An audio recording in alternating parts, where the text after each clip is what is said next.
Every asset you own that is stored above ground in an exposed structure is vulnerable to exactly 4 simultaneous threats at all times: moisture penetration that destroys tools, seeds, and documents over months, theft that can eliminate a decade of accumulated preparedness in a single night, electromagnetic pulse events that render electronic storage systems inoperable, and structural fire that destroys what neither moisture nor theft reached. An underground cache box built correctly eliminates all 4 threats simultaneously through a combination of physical depth, sealed timber construction, and pressure-equalized waterproofing. This is not a hobbyist project. It is a critical infrastructure build that belongs on every serious property before the conditions that make it necessary actually arrive.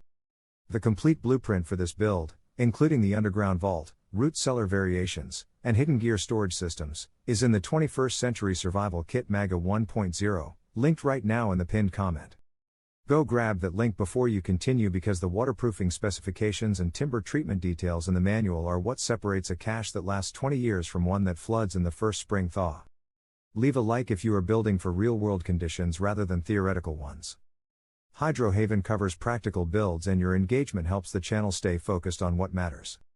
The engineering of a correctly built underground cache box begins with the timber selection decision, the most important single variable in the long-term performance of the structure. Pressure-treated lumber rated for ground contact, UC4B classification minimum, is the baseline material requirement.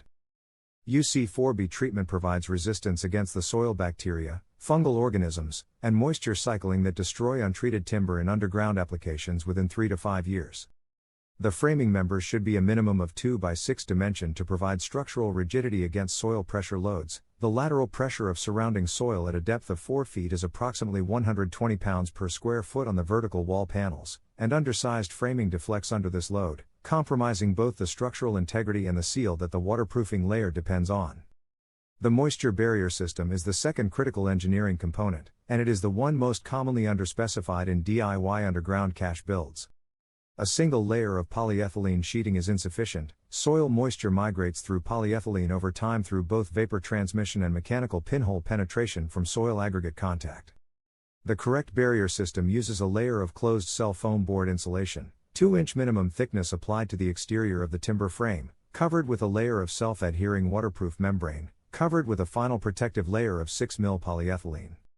The foam board serves 3 functions simultaneously. It provides the thermal break that prevents condensation on the interior timber surfaces, it provides the substrate that the self-adhering membrane bonds to without wrinkling, and it provides mechanical protection for the membrane against aggregate contact.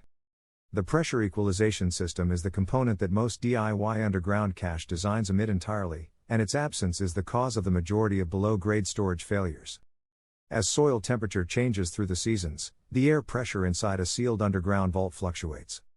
Without a pressure equalization path, this fluctuation creates repeated positive and negative pressure cycles across the lid seal, eventually fatigue cracking any gasket or sealant material and allowing moisture infiltration at the lid to box joint.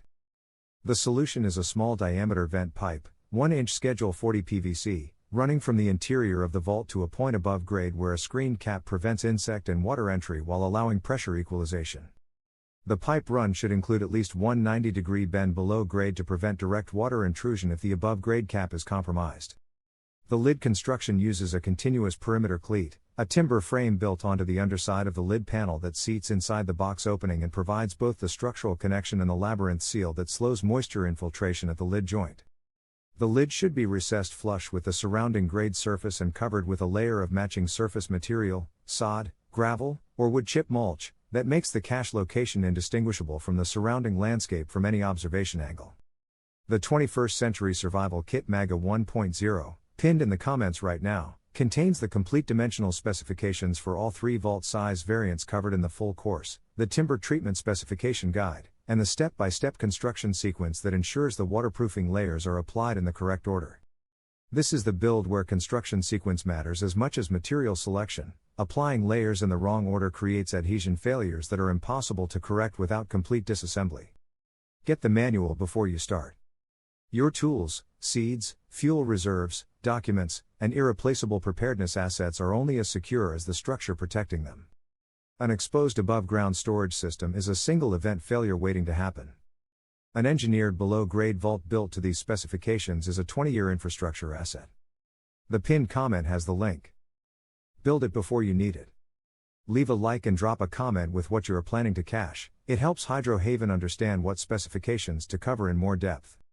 The 21st Century Survival Kit MAGA 1.0, pinned in the comments right now, contains the complete dimensional specifications for all 3 vault size variants covered in the full course, the timber treatment specification guide, and the step-by-step construction sequence that ensures the waterproofing layers are applied in the correct order. This is the build where construction sequence matters as much as material selection. Applying layers in the wrong order creates adhesion failures that are impossible to correct without complete disassembly. Get the manual before you start. Your tools, seeds, fuel reserves, documents, and irreplaceable preparedness assets are only as secure as the structure protecting them.